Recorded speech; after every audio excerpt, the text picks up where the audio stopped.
Okay.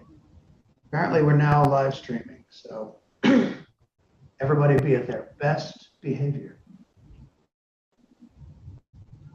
Someone might actually watch this. Apparently we're now. Okay, I'm not getting any feedback. That's great. All right, that was my fear. So let's get underway. When last we left our drama of Paradise Lost, we were at the end of scene 3. Scene 3 is a debate amongst the fallen angels about what to do next. And let's see, who is it who says, yes, I think it's Beelzebub references that there is a new creature being created who is called man, or maybe it's Mammon who says that. But anyway, the creation of humankind is referenced by one of the devils. And then there is a brief debate over what we should do and how we should contact them. And everyone is in agreement that the devils should try to get this new creature on their side against heaven and against God. So the last lines of scene 3 were Satan's lines at the top of page 30. Against a wakeful foe, while I abroad through all the coasts of dark destruction seek deliverance for us all, this enterprise none shall partake with me. So he rejects the suggestion that a delegation be sent to man and says, I'm going to do this myself. And so that is where we are as scene 4 opens. And battery 50%. Mobile device not found. Battery 50%. Connected. iPhone disconnected. Ready to pair. Somebody has a See, Not me. trying to connect. oh, hi Monica. Hello. Don't you Monica, hate it when where the are we? computers talk and there's nothing you can do about it? You just can't tell them to shut up. And anyway. Father, where are we? Because I got 2 attachments from you. Yes, you know what? We're going to start right here. I hope I have it right. Yes, scene 4, and unfortunately it is split between the 2 attachments.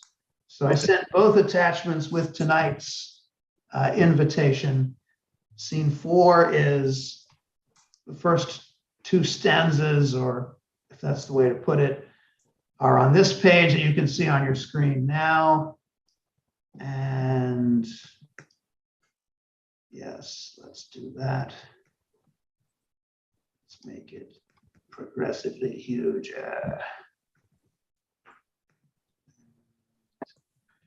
All right, we are in limbo. And in the way this was staged dramatically, Satan mimes a journey to the confines of hell. This is on his way to try to find man. He's going to find it a rather difficult journey. He is challenged by 2 dark figures. So in scene 4, there are 3 voices. And Michael, will you read Satan for us again? Sure. Right, in our first read through, and we need somebody who wants to be deaf. This is your chance. Excellent. Monica, you can be deaf. And sin and death are the people that Satan speaks to in limbo. Make Patsy sin. No, don't do that. Okay, so you can hear Sikorsky behind me. Typecasting. Okay. Well, Patsy, you want to take that challenge? Sure. All right. Talk about typecasting. Okay. Here I told everybody to be on their best behavior. All right. I was late. I missed it. Okay, well, Michael, why don't you start out? Michael is Satan, Monica is death, and Patsy is sin. So, and let us begin. Whence and what art thou, execrable shape, that darest, though grim and terrible, advance thy miscreated front athwart my way to yonder gates? Through them I mean to pass, that be assured, without leave asked of thee. Retire or taste thy folly, and learn by proof, hellborn, not to contend with spirits of heaven. Monica? You're muted, Monica. Okay. Art thou that traitor angel? Art thou he who first broke peace in heaven and faith, till then unbroken and in proud rebellious arms, drew after him the third part of heaven's songs, conjured against the highest, for which both thou and they, outcast from God, are here condemned to waste eternal days in woe and pain? And reckonest thou thyself with spirits of heaven, hell doomed, and breathest defiance here and scorn, where I reign king, and to enrage thee more, thy king and lord? Back to thy punishment, false fugitive, and to thy speed at wings, lest with the whip of scorpions I pursue thy lingering, or with one stroke of this dart, strange horror size thee, and pants unfelt before. Outstanding. Yes, wasn't that good? Patsy? Oh, Father, what intends thy hand against thy only son? What fury, O son, possesses thee to bend that mortal dart against thy father's head? And know'st for whom? For him who sits above and laughs the while at thee ordained his drudge to execute whate'er his wrath, which he calls justice bids, his wrath which will one day will destroy ye both. So strange thou'd cry, and thy words so strange thou interpost, that my sudden hand prevented spares to tell thee yet by deeds what it intends. Till first I know of thee, what thing thou art, thus double formed, and why in this infernal veil first met thou call'st me father, and that phantasm call'st my son.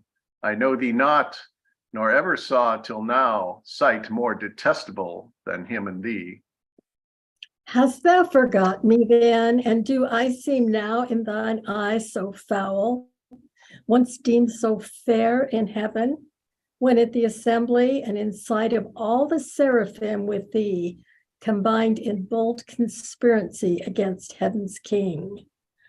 All in a sudden miserable pain surprised thee, dim thine eyes and dizzy swum in darkness, while thy head flames thick and fast threw forth, till on the left side opening wide, likes to thee in shape and countenance bright. Then shining heavenly fair, a goddess armed out of thy head I sprang. Amazement seized all of the host of heaven. Back they recoiled afraid at first and called me sin, for a sign portentous held me. But familiar grown, I pleased, and with attractive graces won the most diverse, thee chiefly, who full oft thyself in me thy perfect image viewing, becamest enamored. And such joy thou tookst with me in secret, that my womb conceived a growing burden. Meanwhile, war arose, and fields were fought in heaven, wherein remained, for what could else to our almighty foe clear victory, to our part loss and rout through all the empyrean. Down We fell into this deep, and in the general fall, I also, at which time this powerful key into my hand was given, with charge to keep these gates forever shut, which none can pass without my opening. Pensive here I sat alone, but long I sat not till my womb, pregnant by thee, and now excessive grown, prodigious motion felt and rueful throes.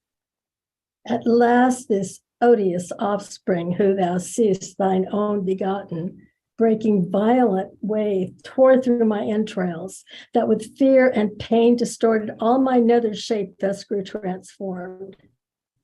But he, my inbred enemy, forth issued, brandishing his fatal dart made to destroy. I fled and cried out, death. Hell trembled at the hideous name, and sighed from all her caves, and back resounded, death.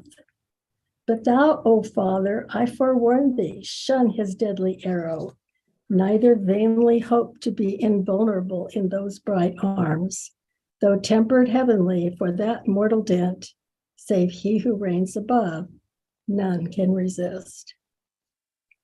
Dear daughter, since thou claimst me for thy sire, and my fair son here showst me the dear pledge of dalliance had with thee in heaven and joys, I come no enemy, but to set free from out this dark and dismal house of pain, both him and thee, and all the heavenly host of spirits that in our just pretenses armed, fell with us from on high.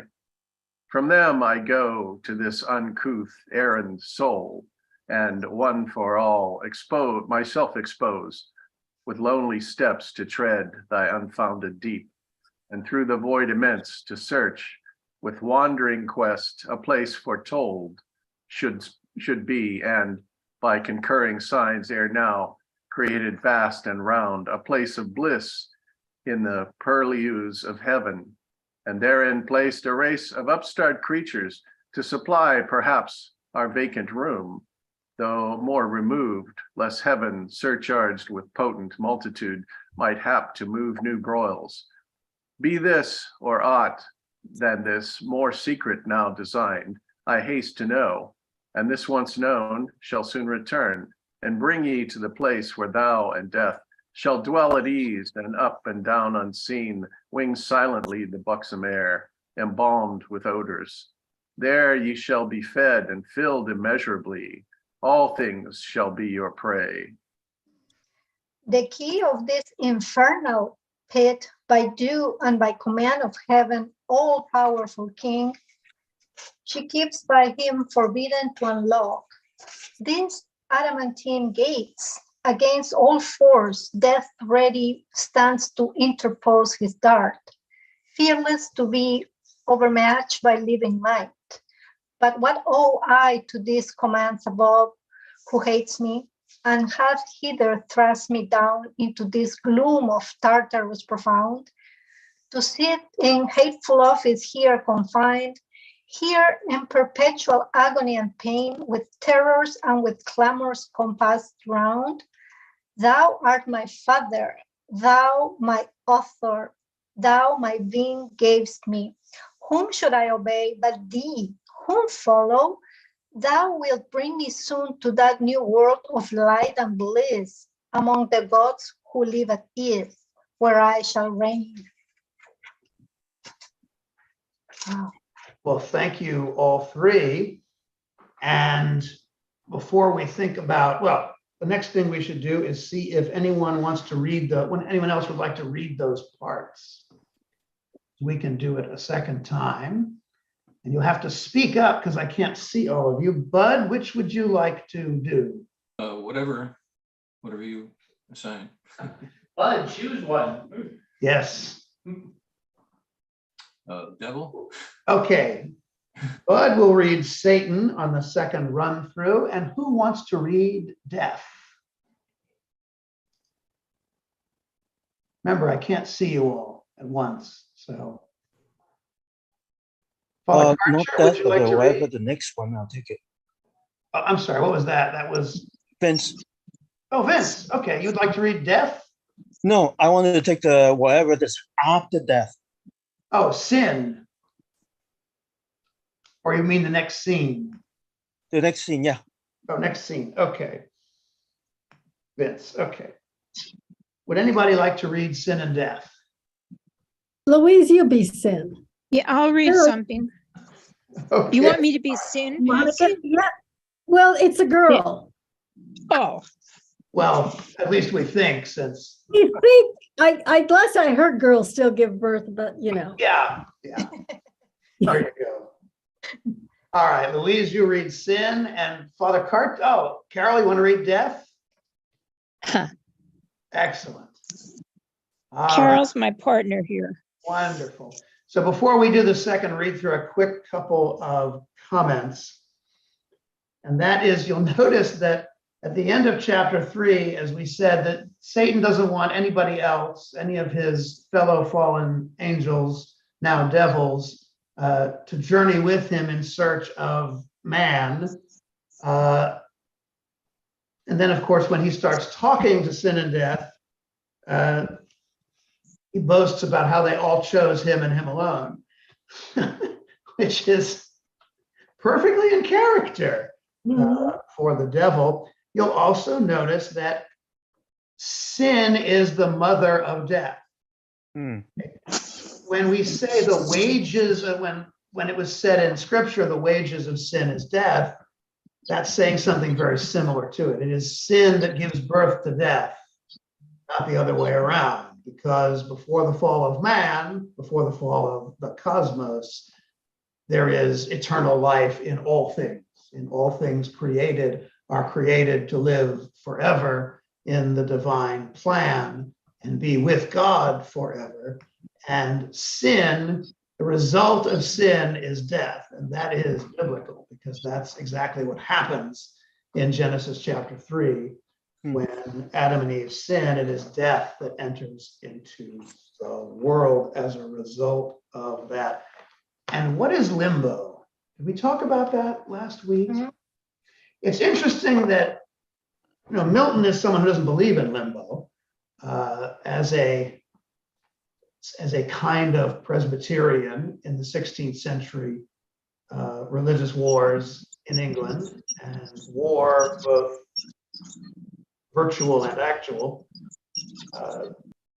In the Roman Church of the Middle Ages, limbo was sort of developed. Limbo is not part of heaven or hell, whereas purgatory is part of both. And theologians would argue over, which it was more a part of, when really it's like, a Venn diagram, and it's the part where the two circles meet. It's the part that they share is purgatory. Limbo is entirely outside of that, and its existence is postulated, hypothesized, and all of these things result from the mercy of God and the justice of God. And keeping these two things in perfect balance presupposes that certain things happen in the afterlife. And limbo is hypothesized to exist first by St. Augustine of Hippo, who doesn't believe that unbaptized infants can even make it into purgatory, so they have to go somewhere. And then there is also the issue for some medieval Catholic theologians of those who died before Christ. Okay, and there's a whole range of theological possibilities for that. The most important one theologically is the doctrine of the harrowing of hell, which is much more emphasized in Eastern Orthodoxy than in Western Catholicism, but holds that what Christ's soul was doing while his body was awaiting in the tomb, awaiting resurrection in the tomb, was descend into hell, as we say in the Apostles' Creed. He descended into hell. He descended into hell in order to burst the doors open from inside and let the just free. All the figures of the Old Testament who are saints in the Eastern Orthodox Church Dante takes up this idea when Virgil is leading Dante through hell. He comes upon an area of great devastation and destruction. This is the result of the harrowing of hell, but it seems like only Moses got out in Dante's reckoning. In the people who believe in limbo and the souls before Christ, the souls of the just who live before Christ being there, don't believe in the harrowing of hell, or those two things are sort of alternative theories, because that's how most of these things work. Was, excuse me, Father, was Milton aware of Dante? Had Milton studied Dante? Do you know? He's aware of him, yeah. Okay. yeah.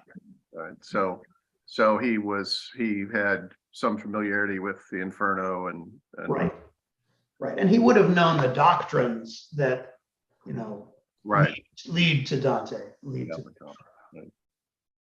All right, let's do our second read Father. through of scene 4. And I'm going to put that back up on the screen. I've got to, whoop. Nope, Father, I have a Yes. question. certainly. It's Vince. Hi, Vince. Has limbo has anything to do with Sheol? With what? Sheol, the Jewish belief. Sheol. Sheol is a little bit more like the Greek notion of Hades. It's a place where everybody is, and not much happens there, and everybody's just kind of waiting for whatever comes next. The difference between Sheol and Hades is that in Hades, the Greeks segregated it by class. So there are the Elysian fields where all of the wealthy and the great, the philosophers, they reside there and they live pretty nicely. Jewish doctrine about Sheol didn't really get very far because it wasn't very interesting to them. And as afterlife speculation increased in the second half of the first millennium BC, in the Hebrew Bible, you don't really see very much at all about afterlife. It's kind of a very minor point, a very minor argument. As that increases between 586 BC and the time of Jesus, all kinds of things get postulated. But still, the emphasis is on resurrection of the dead rather than on where the soul goes in the afterlife. It's the Greeks who are more interested in where the soul goes because they believe in the Greek philosophers and Neoplatonist philosophy, which was popular everywhere in the Mediterranean world in the first century and further. They're the ones who speculate more about what happens to the psyche, the soul, when it leaves the body immediately after death. And ultimately, Christian theology will kind of merge these two ideas, resurrection of the body and repose of the soul. But they're not, but before Jesus's time, they're not really one thing. They're two separate things. All right, Bud, are you ready to read? Okay, I can butcher it pretty good. Hang on a second. Let me get the script back up here. There you go. Whence and what art thou? Irrepressible Exceptional. shape that darst through grim and terrible advance thy miscreated front athwart my way to yonder gates. Through them I mean to pass, that be assured without leave asked of thee. Retire or taste thy folly and learn by proof. Hell born not to contend with spirits of heaven. That's an interesting line. Especially coming from- And Art thou that traitor angel? Art thou he who first broke peace in heaven and faith, till unbroken and in rebellious arms drew after him the third part of heaven's sons, conjured against the highest, for which both thee and they, outcast from God, are here condemned to waste eternal days in woe and pain? And reckonest thou thyself with spirits of heaven, hell doomed, and breathest defiance here, and say, where I reign king, and to enrage thee more, thy king and lord? Back to thy punishment, false fugitive, and to thy wings, and to thy speed add wings, lest with a whip of scorpions I pursue. Well, excuse me. Unfortunate division in the copying. Thy lingering, or with one stroke of this dart, strange horror seized thee, and pangs unfelt before. O Father, what intends thy hand against thy only Son? What fury, O Son, possesses thee to bend that mortal dart against thy Father's head? And knowest for whom? For him who sits above and laughs the while at the ordained his drudge, to execute whate'er his wrath, which he calls justice, bids his wrath, which one day will destroy ye both. So strange thy outcry, and thy words so strange, thou interpost, that my sudden hand prevented spares to tell thee yet by deeds what it intends, till first I know of thee what thing thou art, thus double formed, and why in this infernal veil first met thou call'st me Father, and that phantasm call'st my Son. I know thee not, nor ever saw till now sight more detestable than him and thee. Hast thou forgot me then? And do I seem now in thine eyes so foul? Once deemed so fair in heaven, when at the assembly and in sight of all the seraphim, with thee combined in bold conspiracy against heaven's king, all on a sudden miserable pain surprise thee, dim thine eyes, and dizzy swum in darkness, while thy head flames thick and fast through forth, till on the left side opening wide, likest to thee in shape and countenance bright.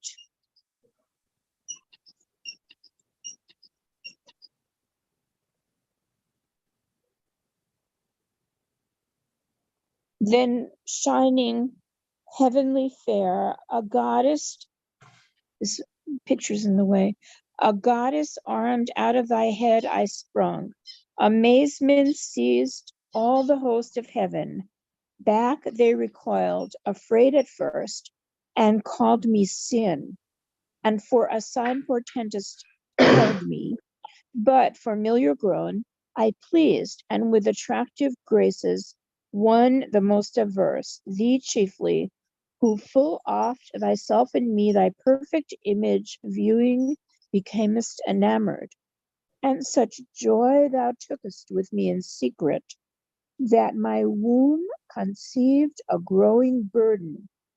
Meanwhile, war arose, and fields were fought in heaven, wherein remained for what could else to our almighty foe clear victory, all the empyrean. Down they fell into this deep, and in the general fall,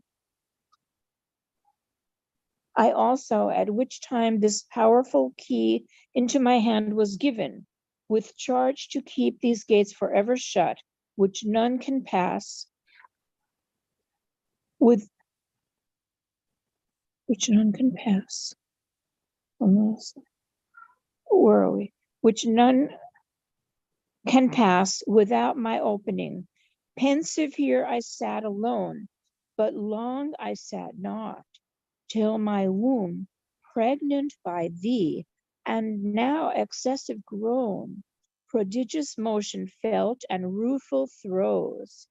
At last this odious offspring, whom thou seest thine own begotten, breaking violent way, tore through my entrails, that with fear and pain distorted, all my nether shape thus grew transformed. But he, my inbred enemy, forth issued, brandishing his fatal dart, made to destroy. I fled and cried out, death. Hell trembled at the hideous name, and sighed from all her caves, and back resounded death. But thou, O Father, I forewarn thee, shun his deadly arrow, neither vainly hope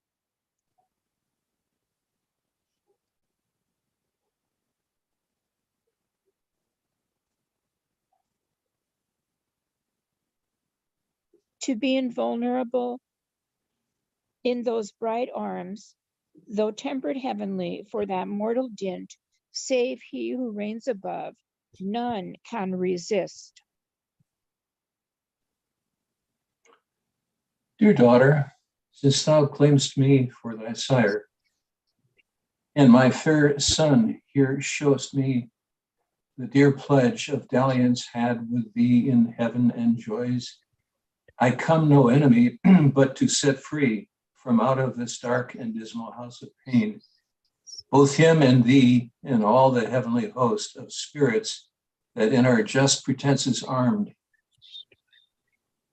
fell with us from on high. From then I go, this uncouth errant soul, and one for all. Can you enlarge it a little bit? There you go. Myself exposed with lonely steps to tread, the unfounded deep and through the void immense, to search with wandering quest a place foretold. Should be, and by concurring signs ere now, created vast and round, a place of bliss in the pureliest of heaven, and therein placed a race to upstart creatures to supply. And then if you could advance it. Perhaps our vacant, where are we? Father?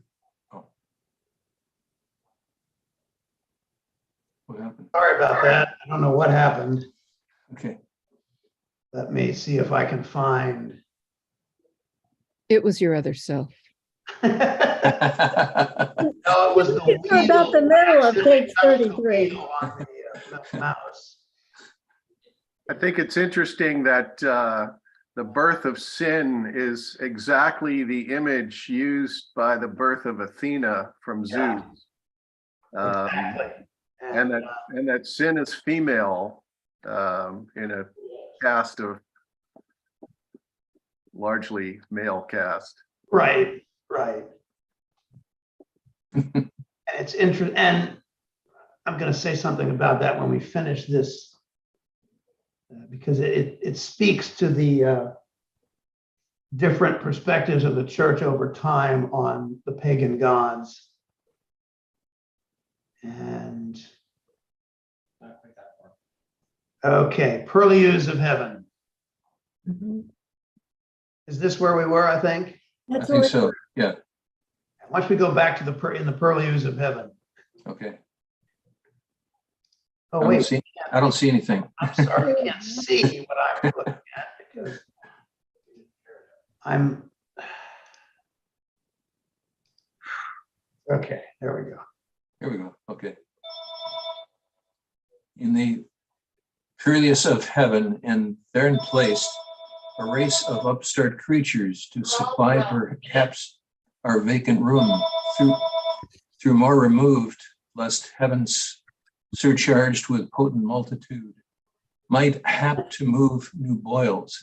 Be this or aught, Then this more secret that now been designed, I haste to know, and this once known shall soon return, and bring ye to the place where thou and death shall dwell at ease, and up and down unseen, wing silently the buxom air, and balmed with odors, there ye shall be fed and filled immeasurably. All things shall be your prey. The key of this infernal pit is by due and by command of heaven's all-powerful king, she keeps. By him forbidden to unlock these adamantine gates. Against all force, death stands ready to impose his dart, fearless to be overmatched by living might. What owe I to his commands above who hates me, and hath thither thrust me down into this gloom of Tartarus profound, to sit in hateful office here confined, here in perpetual agony and pain, with terrors and with clamors compassed round. Thou art my Father, thou my author, thou my being gavest me. Whom should I obey but thee? Whom follow? Thou wilt bring me soon to that new world of light and bliss, among the gods who live at ease, where I shall reign. Oh, I know. Wow. Scaring me, Carol. Sounds like she loves art. Very good. Or I should say not nicely done, which is kudos in this case. On that issue of Athena springing from the brow of Zeus and sin springing from the brow of Satan, and he doesn't even seem to be aware of it. Okay. Maybe he was drunk that night. I don't know. But Satan is the source of sin, and that's why the image works. The image that Milton is drawing, Milton, by the way, knew Greek mythology, he knew Dante, he knew everything. He's one of the most disturbingly overeducated people in history. And this is clearly intentional. I mean, sin springs from Satan as Athena springs from Zeus. And Athena, of course, is wisdom. Mhm. So that parallel is made. And this brings up a point that we don't really get a good sense of it in this redaction of Milton, but in book 1 of Paradise Lost, all of the devils who fall, all of the angels who fall with Satan and become devils are given names, and most of them are Canaanite or other Near Eastern or Mesopotamian gods and goddesses. Mm. And Milton is kind of, at least in a literary sense, taking a position, taking one of the two positions that existed very early in the church, in the late 1st and 2nd century. We have writers who say both the pagan gods are nullities, void from the beginning, they don't exist, they aren't anything, which is the biblical, the Hebrew Bible's position about the pagan gods. They are nothing. They are only things of wood. Okay, they have eyes, but they see not. They have ears, but they hear not. They're just dumb idols. The other position, articulated late in the 1st century, is that the pagan gods are all devils, are all fallen angels. So that's kind of where Milton sort of takes that. I think it's one of the epistles of Clement that articulates that view. And Milton runs with it because I think it makes his drama a little bit more interesting, his poem a little bit more dramatic. And that's the thing that struck me first in reading Milton was, oh, Wow, okay, so all these guys are real, or at least for purposes of the poem, they are real. I mean, Milton didn't believe in limbo, but he can use limbo as a literary tool in telling his story. And that brings us to the other issue.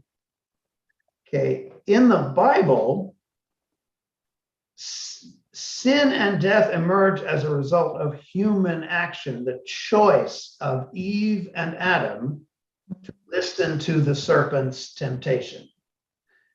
What Milton is showing us is that all of these things pre-existed humankind and human choosing, right? So how does that work? How does that fit scripturally? Well, just as by the time of Christ, all kinds of angels had come to be part of Judaic thinking and certainly of Christian thinking after it, so did Platonic thinking.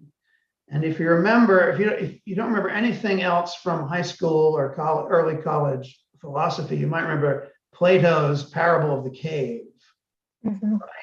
That our being in the world is like someone trapped in a cave where there's no light, trying to remember what things up above looked like and maybe drawing cave paintings or something along those lines.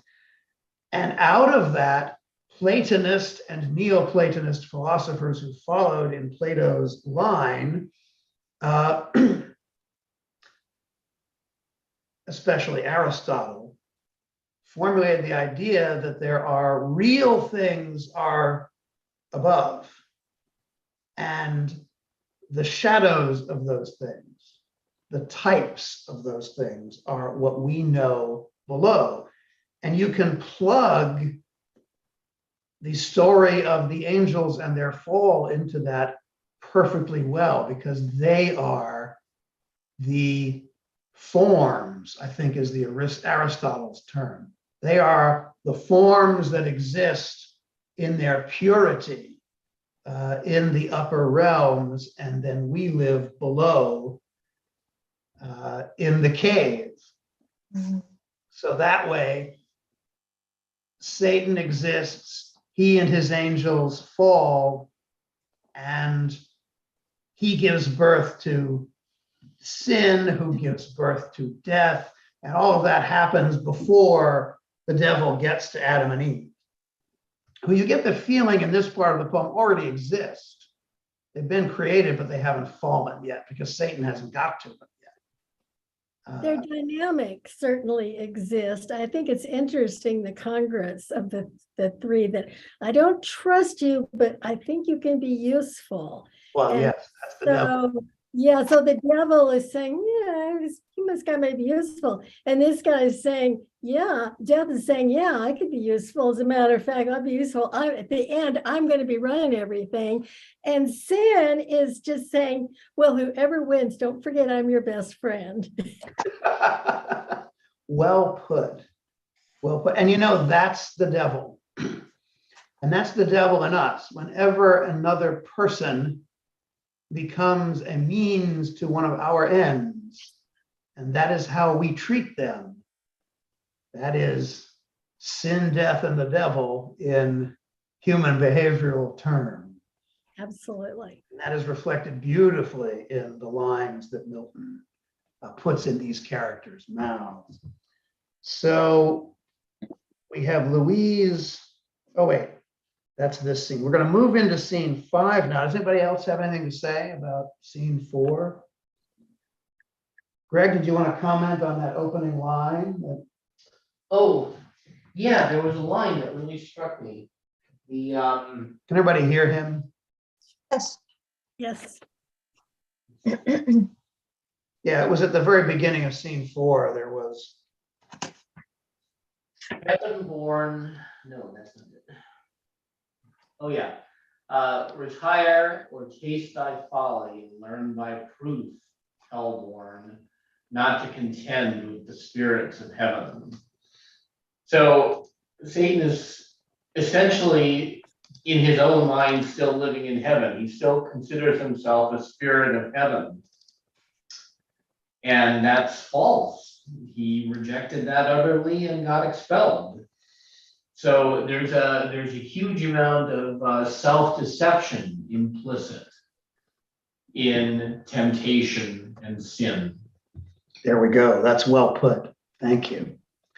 Yeah, he still thinks he's reigning, so wherever he reigns must be heaven, right? Just like Meghan and Harry. Ah. Yeah. Oh my, that's good. I like that. All right, let me get scene 5. You know, the other thing. I wanted to just say that when I was reading it, I was living it.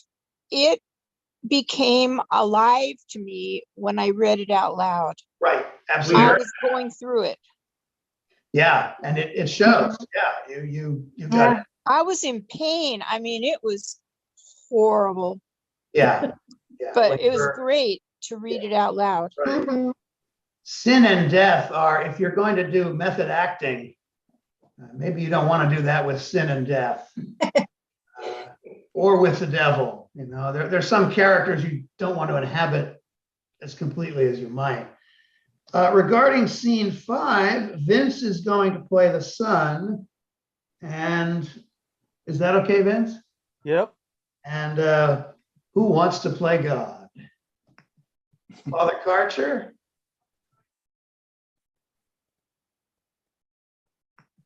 Father Karcher's muted.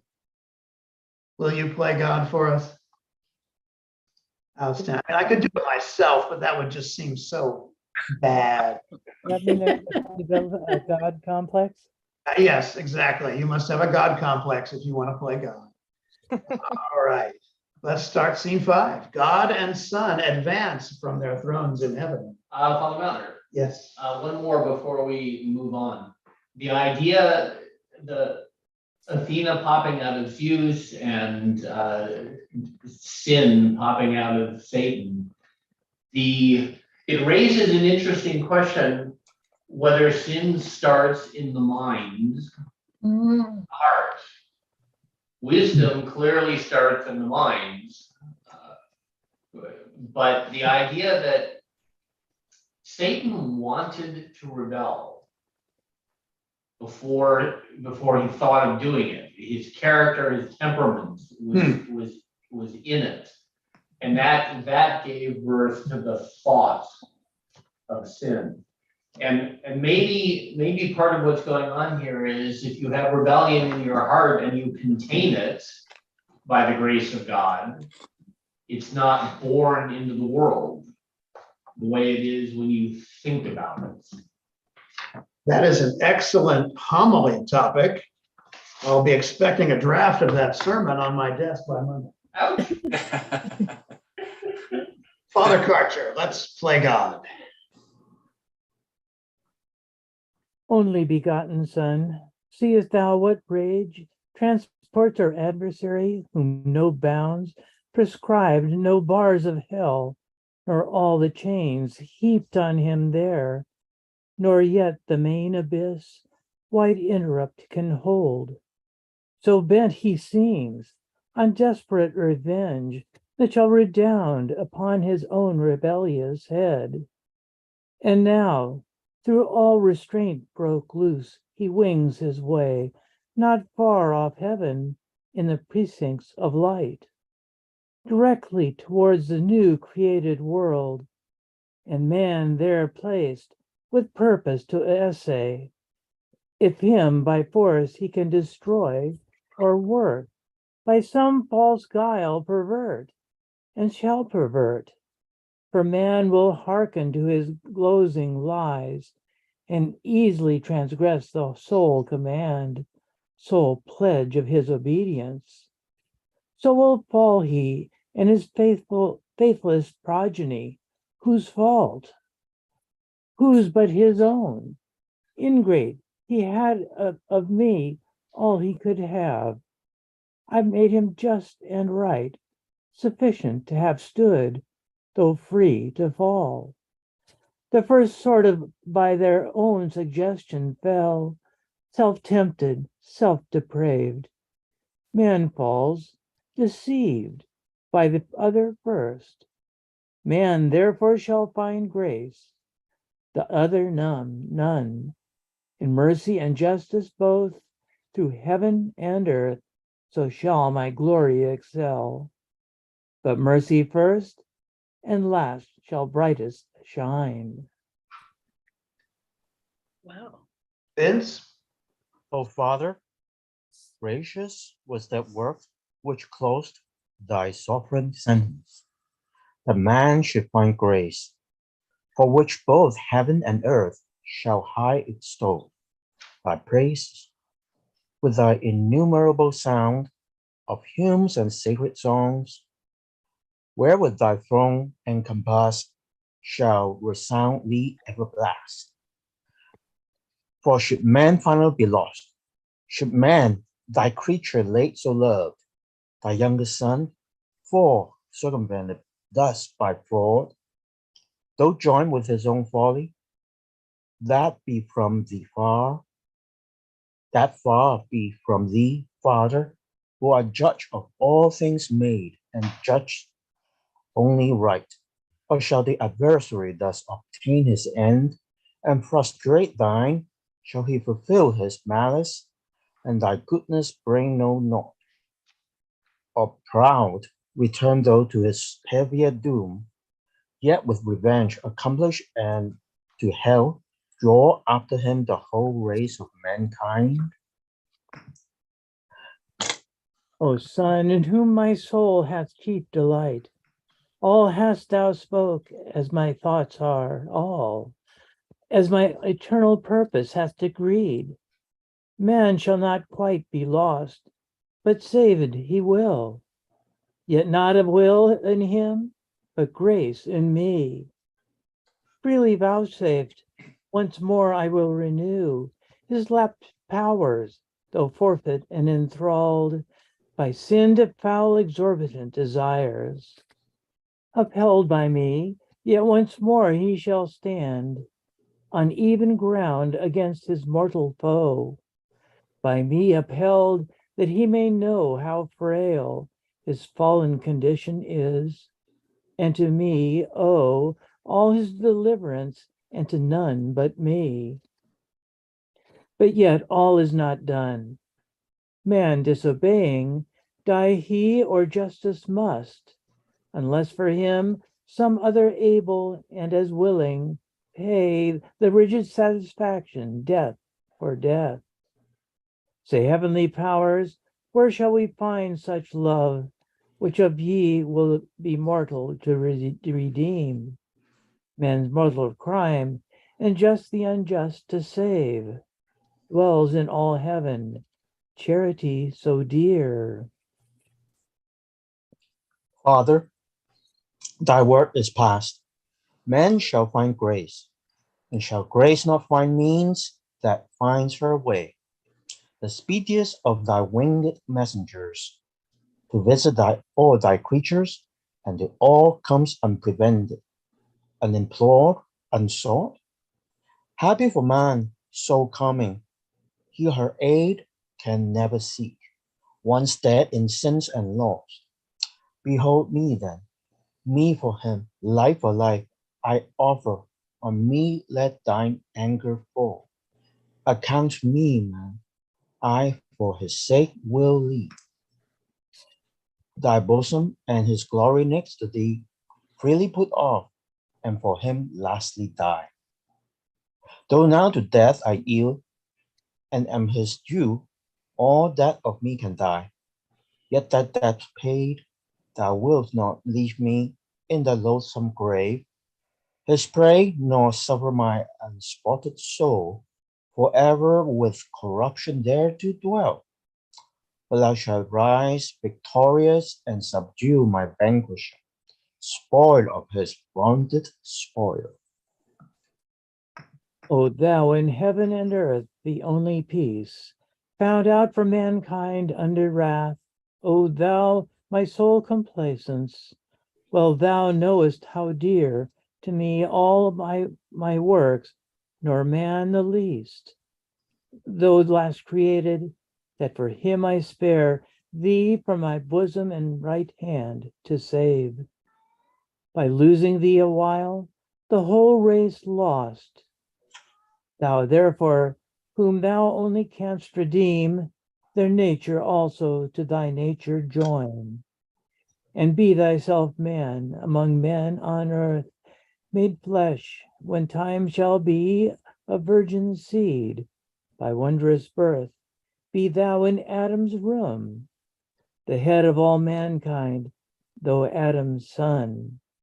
As in him perish all men, so in thee, as for a second root, shall be restored. As many as are restored, without thee, none. Because thou hast, though throned in highest bliss, equal to God and equally enjoying God-like fruition, quitted all to save a world from utter loss, and has been found by merit more than birthright, Son of God, found worthiest to be so by being good, far more than great or high, because in thee love hath abounded more than glory abounds. Therefore thy humiliation shall exalt with thee thy manhood also to this throne. Here shalt thou sit incarnate, here shalt reign both God and man, Son both of God and man. Anointed universal King, all power I give thee, reign forever, and assume thy merits under thee as head supreme. Thrones, princedoms, powers, dominions, I reduce. All knees to thee shall bow, of them that bide in heaven or earth, or under earth in hell. Thank you, Father. Thank you, Vince. Those are both beautifully read. Yes, very Mhm. nicely You done. know, something else I noticed is I was thinking, why are they reading so much better than, I did? But then I realized Milton is just such a genius. The I don't know the poetic words, but the cadence Mhm. in this with the fallen creatures came in these staccato short bursts of Mm. phrases, and this just kind of rolls. Mhm. It's Very good. it's Good observation. Yeah, the poetry Yeah. reflects the ethos of the characters. Mhm. yes, it's amazing. And the other thing that struck me was where God is speaking, and he's saying, upheld by me, once more you shall stand, upheld by me. And I was just thinking, if man just had memory, it would just be this downward spiral. But because we have conscience, that's kind of our conscience is kind of God upholding us, giving a second chance to think about something. Excellent observation. I want to say something about the role of being bounded in time. You notice here the Father, God and the Son. That's what how Milton refers to them. And there's some issues there we'll eventually talk about. We'll get into some Trinitarian doctrine later on in the course of reading this, but you're seeing some of it already. And it's because of time. Okay, what Milton is showing is in a drama, and a drama unfolds. A drama, like all things human, is in time and moves through time. So here in this scene, we have God and the Son aware of what Satan is doing because they are omniscient. Mhm. He is omniscient. God is omniscient. He sees all and he knows all, and man has already been created. And God and the Son are speaking of what may happen if Satan succeeds in his mission of tempting man, and how they will repair it. Okay?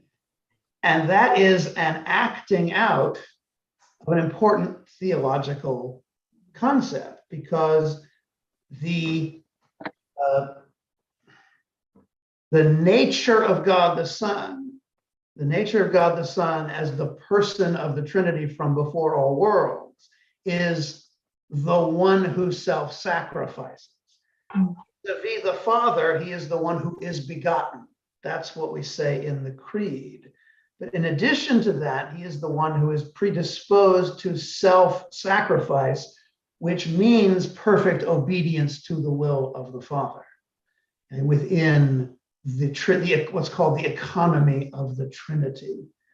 That's actually the first time the word economy was ever used. It was about the relations of the persons within the Trinity in Latin theology more than 1,000 years ago. And Milton has sort of shown this as a discussion happening as different actions are occurring. Okay, and that's the only way we can actually conceive of it. So then we conceive of it, and then we can say, well, this really all merely existed from the beginning of time within the Godhead. That, except that when God creates, he is creating time, and in creating, he is limiting himself in an important way, which we'll talk about later. He's limiting himself because he is perfect justice, but perfect love. By creating, he limits himself in a way that only his triune nature can overcome, because he gives humankind free will, aware and full of the possibility of their misusing it, but within his own being is the remedy for that, which is the Son's nature, which exists from before all worlds, of self-sacrifice, and the possibility of bringing that inside the creation in the incarnation. We'll hear this played out further. Scene 5 was pretty short. It's 8:04. We can go about another 10 or 11 minutes. Does anybody want to read God or the Son? Somebody who hasn't read yet? Who hasn't read yet?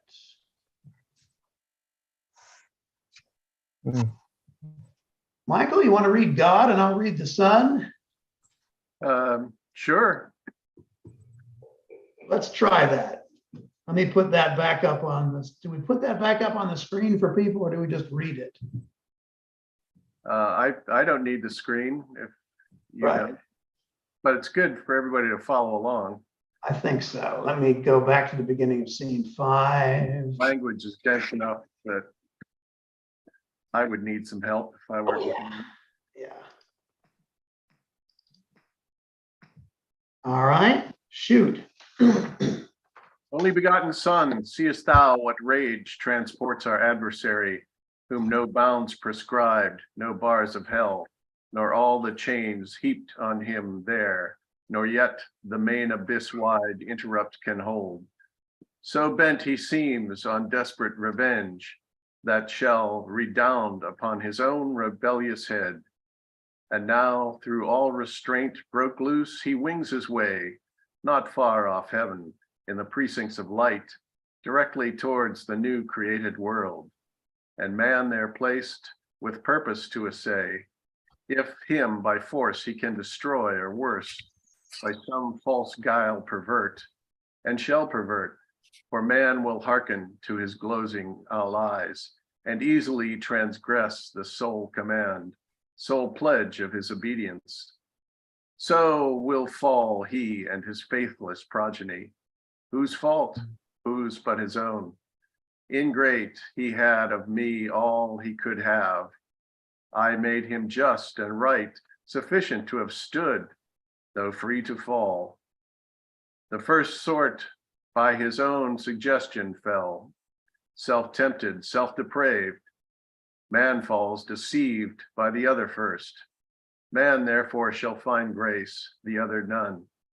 In mercy and justice both, though heaven and earth, so shall my glory excel. But mercy first and last shall brightest shine. O Father, gracious was that word which closed thy sovereign sentence, that man should find grace, for which both heaven and earth shall high extol thy praises with the innumerable sound of hymns and sacred songs, wherewith thy throne encompassed shall resound the ever blessed. For should man finally be lost, should man, thy creature late so loved, thy youngest son, fall circumvented thus by fraud, though joined with his own folly, that be from thee far, that far be from thee, Father, who art judge of all things made and judgest only right. Or shall the adversary thus obtain his end and frustrate thine? Shall he fulfill his malice and thy goodness bring to naught, or proud return, though to his heavier doom, yet with revenge accomplished, and to hell draw after him the whole race of mankind? O Son, in whom my soul hath chief delight, all hast thou spoke as my thoughts are, all as my eternal purpose hath decreed. Man shall not quite be lost, but saved who will, yet not of will in him, but grace in me, freely vouchsafed. Once more I will renew his lapsed powers, though forfeit and enthralled by sin to foul, exorbitant desires. Upheld by me, yet once more he shall stand on even ground against his mortal foe, by me upheld, that he may know how frail his fallen condition is, and to me owe all his deliverance, and to none but me. But yet all is not done. Man disobeying, die he or justice must, unless for him some other able and as willing pay the rigid satisfaction, death for death. Say, heavenly powers, where shall we find such love? Which of ye will be mortal to redeem man's mortal crime, and just the unjust to save? Dwells in all heaven charity so dear? Father, thy word is past, man shall find grace. And shall grace not find means that finds her way, the speediest of thy winged messengers, to visit all thy creatures, and to all comes unprevented, unimplored, unsought? Happy for man so coming, he her aid can never seek, once dead in sins and lost. Behold me then, me for him, life for life I offer, on me let thine anger fall. Account me man, I for his sake will leave thy bosom, and this glory next to thee freely put off, and for him lastly die. Though now to death I yield, and am his due all that of me can die, yet that debt paid, thou wilt not leave me in the lonesome grave his prey, nor suffer my unspotted soul forever with corruption there to dwell. But I shall rise victorious and subdue my vanquisher, spoiled of his vaunted spoil. O thou in heaven and earth, the only peace found out for mankind under wrath, O thou my sole complacence, well thou knowest how dear to me are all my works, nor man the least, though last created, that for him I spare thee from my bosom and right hand to save. By losing thee awhile, the whole race lost. Thou therefore whom thou only canst redeem their nature, also to thy nature join, and be thyself man among men on earth, made flesh, when time shall be, of virgin seed, by wondrous birth. Be thou in Adam's room the head of all mankind, thou Adam's son. As in him perish all men, so in thee, as from a second root, shall be restored, as many as are restored, without thee none. Because thou hast, though throned in highest bliss equal to God, and equally enjoying godlike fruition, quitted all to save a world from other loss, and hast been found by merit more than birthright Son of God, found worthiest to be so by being good, far more than great or high, because in thee love hath abounded more than glory abounds. Therefore thy humiliation shall exult with thee, thy manhood also to his throne. Here shalt thou sit incarnate, here shalt reign both God and man, Son both of God and man, anointed universal King. All power I give thee, reign forever and assume thy merits. Under thee as head supreme, thrones, princedoms, powers, dominions I reduce. All knees to thee shall bow, of them that bide in heaven or earth, or under earth in hell. Thank you. Here's an interesting point to close with. Thy merits under thee as head supreme, thrones, princedoms, powers, dominions I reduce. Remember at the beginning of this, we had the scene of the Son being proclaimed second only to God. And that proclamation and the requirement that all other heavenly beings bow down to him is what sets Satan off and is the motivation for the rebellion. Does that and this line here imply that all the heavenly powers are equal until the Son is promoted? Might have that implication. Is that theologically correct? No. However, and Milton gets a lot of flack from theologians who probably never wrote anything other than, theology, but trying to put things in literary form of any kind causes problems because we can't act things out in the theologically correct way. At least nobody's been able to figure it out yet, except maybe Bach.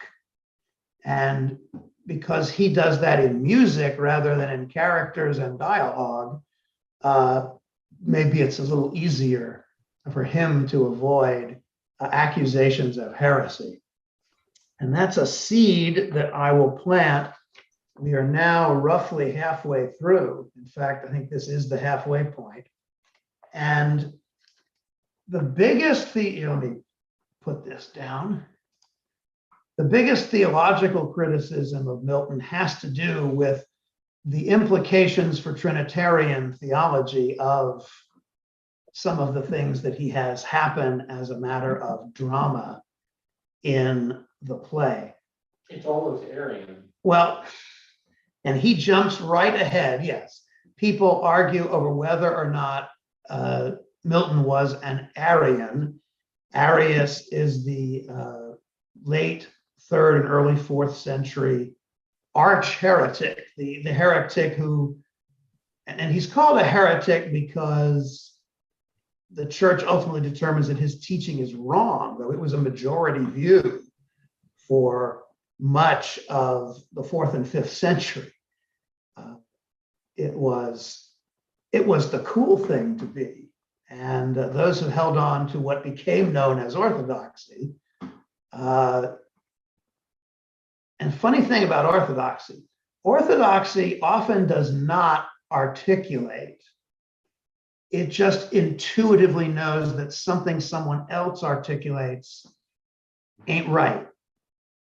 In fact, the heretics really start theology because they say things that other people say, I don't think so. No, that doesn't sound right.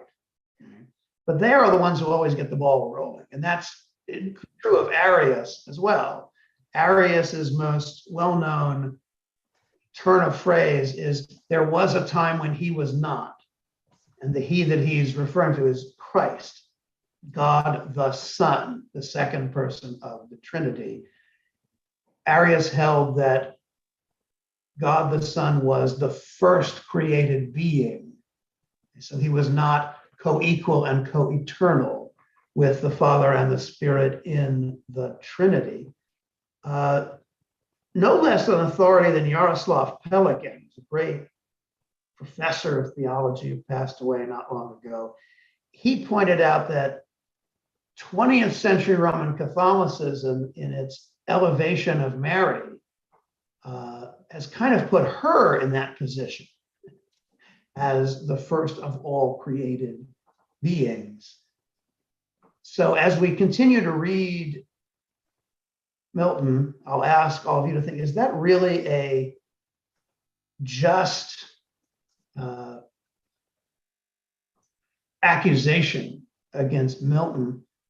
Or, I'm already showing what I think, is it just a necessary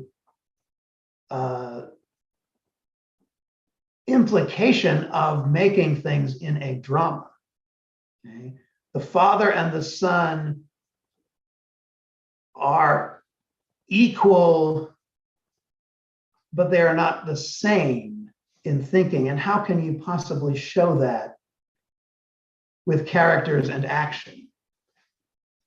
I don't know that you can. I don't think it's necessarily fair to Milton, who's done such an amazing job, to call him a heretic. And of course, that hasn't been formally done in any kind of way.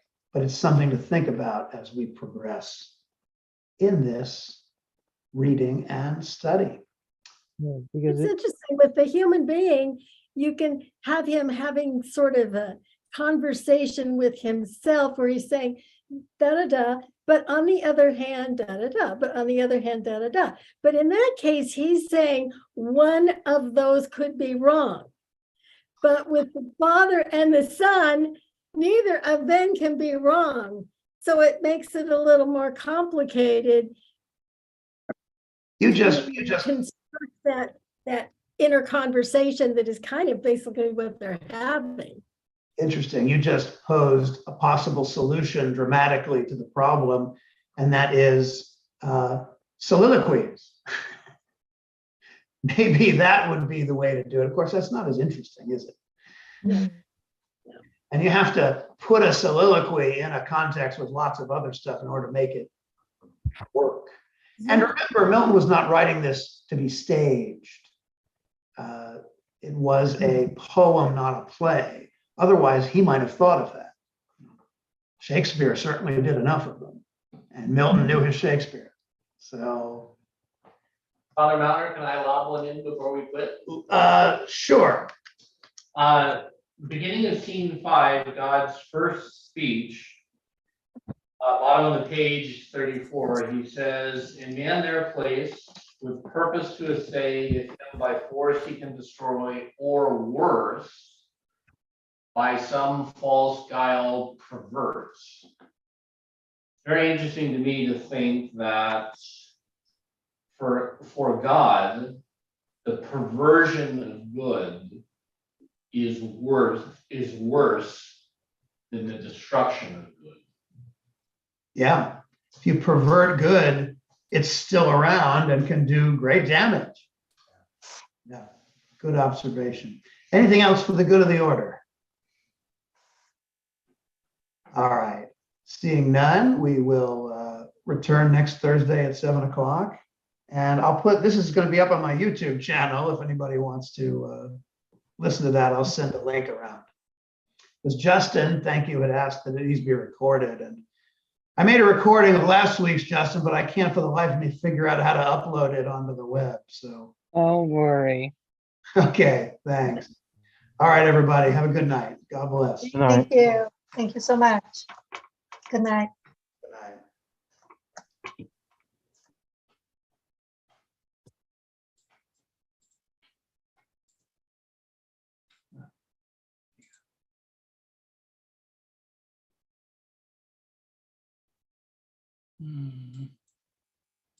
How do you get out?